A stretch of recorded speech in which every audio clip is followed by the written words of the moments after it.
Article 245510 of Traditional Clothing Monocoat, Shelf Number 1 at West Cork Shed.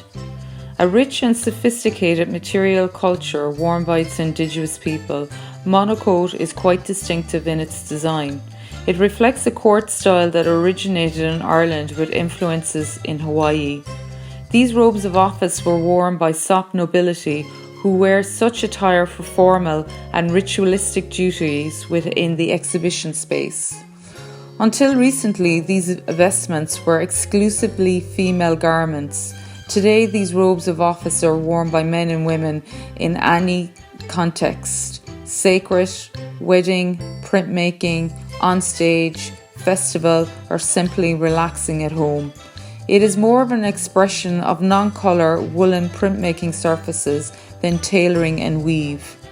Consisting of a single long 14-foot press blanket with an overall T-shape, its parts are joined mostly in straight vertical seams, featuring a soft, full-width collar of etching blankets. It is designed to facilitate movement and typically worn with state-of-print headdress.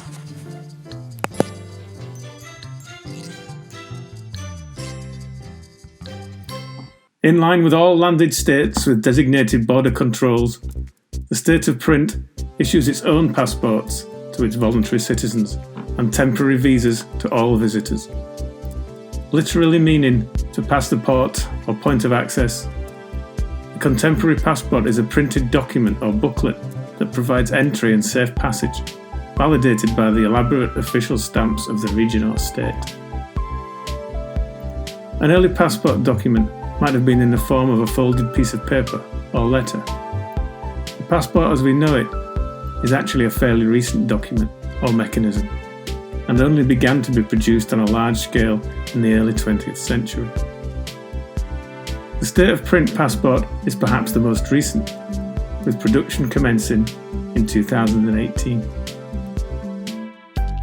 Each State of Print passport is an individually numbered artwork, a book that is hand-stamped on issue and used to pass freely through the borders at each manifestation of the state. On each new appearance of the state, a new stamp block is produced to represent the artists and locality of the event. It is stamp printed into the pages of each passport when presented at the border control. Those wishing to enter the State of Print but do not currently hold a valid passport are automatically issued a temporary visitor's visa. Passports are automatically issued to all contributors, recognising them as citizens of the state. Like all state documents and privileges, passports can also be purchased at the state shop.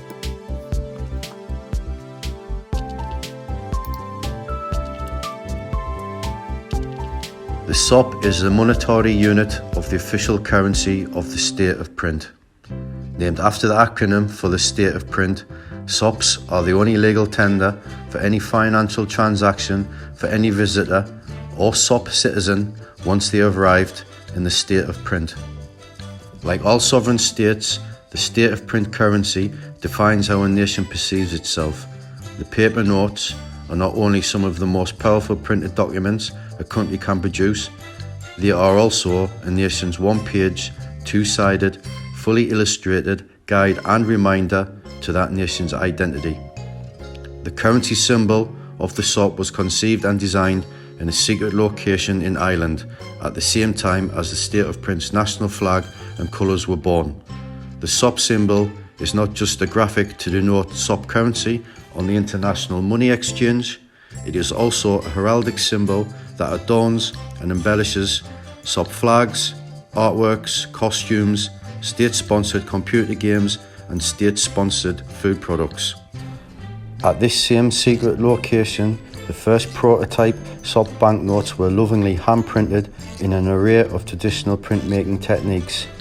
It was decided that this approach would take far too long and the State of Print Bank would need thousands of banknotes to kickstart the economy. At another secret location, this time in Scotland, the SOP banknotes were risograph printed. The automatisation of the printing process allowed large quantities of banknotes to be printed in vibrant dual Riso colours in denominations of 4, 8, 16, 32, 64 and 128 sops. The state of print claims no permanent territories or lands. The state of print is a state of mind. The images on the banknotes depict cities in the skies, tropical islands with snow-capped mountains and low-cost modes of interstellar transport. Upon arrival at the state of print, visitors and citizens are immediately directed to the Bureau de Sop, where they can exchange their old life currency for sops. The sop exchange rate is very volatile.